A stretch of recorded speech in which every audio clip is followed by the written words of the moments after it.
from our religion that we have to hate them for the sake of Allah? It's funny, one of my first reactions to that video when I was tagged, that is when I watched that video, one of my first reactions was that, does it not mean if we go through the Quran, we will not see anywhere where Allah commands love for humanity? Does it not mean that if we go to the Quran, we will not see anywhere where Allah commands love for non-Muslims? How then do we call it glorious Quran? How do we call it a good book, a holy book? In Quran chapter 41 verse 36 we read, the good deed and the evil deed are not alike. Allah is telling us that the good deed and the evil deed are not alike. Repel the evil deed with one which is better. That is, repel bad deeds with good deeds. Anybody that do anything bad to you, make sure you repay him with good and not bad in return. Then lo, he between whom and thee there was enmity will become as though he was a bosom friend. Allah is saying, if you do this, if you can repay bad with good, Allah is saying, that person between whom you were like enemies, Allah is saying, you two you will become friends.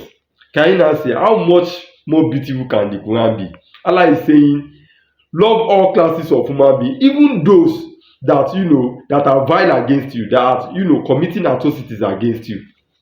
In one of my videos that I had done in the past, I made this point that this verse of the Quran is a direct echo of Matthew chapter 5 verse 43 to 45, where Jesus was instructing us, where the Lord Jesus was instructing us that we should, do good unto those that do bad to us.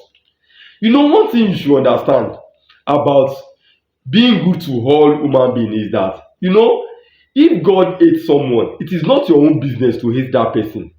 Because even God that hates someone, he causes the sun to rise on the wicked. So which one is now your own? Now you now go and be hating your fellow human being on God's behalf. So you should be good to all classes of human beings. Anybody that even do bad against you, you should, repay them with good. And that is why Allah is saying in this Quran, the good deed and the evil deed are not alike. Repel the evil deed with one which is better. Repel the evil deed with a good deed. Then lo, if between whom and thee there was enmity, would become as though he was a bosom friend. Though that person that you were sworn enemies, you will now become friend as a result of this. Can you now see how Allah is commanding love?